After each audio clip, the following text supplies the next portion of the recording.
Good morning everybody, my name is Demorfis from tbreak.com and today I'll be looking at the new Mini Coupe S. This is the interior of the full options model. You will notice that there are no paddle shifts at the back of the steering wheel, but you've got the basic controls over here. The RPM meters over here with the onboard computer, as well as the main console. I'll get to that later. The rest of the interior is pretty circular, funky, simplistic, something that is synonymous with the Mini. This is the gear system, the central console, and the handrest. So starting up the car, that's the key over there. Pretty fast, and the navigation system obviously loads fast as well. You'll notice immediately it picked up my iPhone's Bluetooth and started playing the song, showing me the signal and everything. Get to that in a bit. That is that's pretty much the main display. This is what you'll be looking at, apart from the RPM meter obviously. So you've got the digital speedometer over here, and the rest of the trip computer.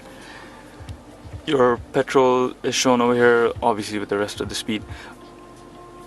This was a bit disconcerting that in UAE roads over here that they're showing the speedometer over here. I mean, if you're sitting in the driver's position like this, your eyes is gonna be hardly in that direction, but I guess in time you get used to it.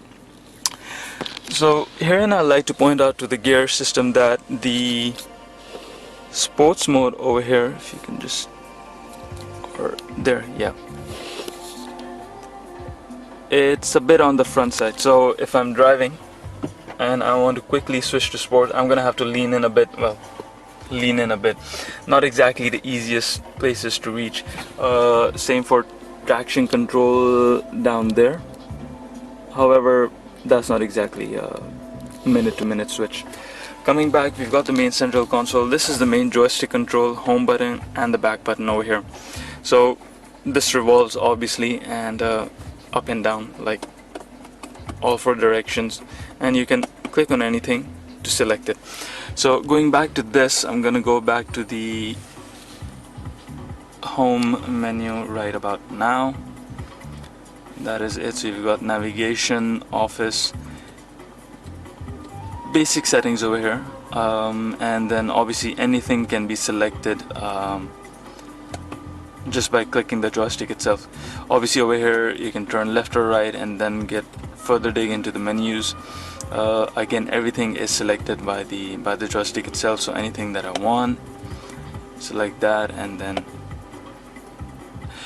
this is obviously the top end model, which comes with the complete navigation system. The navigation system itself adds about 10,000 dirhams to the price of the entire car. The basic Coupe S comes for 150,000. This is obviously the top of the line version, which is 160. Yeah, that's pretty much the interior. You can see that they've given it a carbon fiber fitting on the central dash, as well as the side panels of the door. The speakers are all over here, front tweeters. Sorry, no, that's the handle. This, and then down there as well. So you've got 6 speakers in front on the total. 2 small ones in the back, and yep, that is pretty much it. You'll notice that this is, because of the coupe, the lower roof, this is pretty much all you can see in the rear window. This is what you'll have normally. Not much, and especially once the spoiler comes into play, that pretty much covers up the 1/4 of the rear view.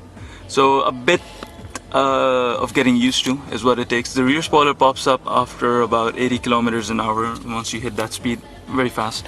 And these are the side view mirrors over here. Again, the driver's side mirror is a bit zoomed in, or magnified rather, and the rest of the mirrors are, well, standard length, I guess. It's a bit disorienting when you want to change lane and then suddenly a car is a bit too close than it was over here. but that's pretty much it. Central consoles, obviously same thing from the original Cooper.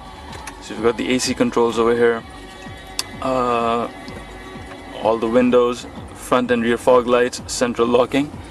And moving up over here, you have the, well, okay, you can't see it much, but over here you have the lights, central lights, obviously a rear spoiler control for popping this up, as you can see in the back, and changing the interior lighting is also over there. Sadly, this is daytime and I can't exactly show you guys the color, but you can see maybe a bit of blue there.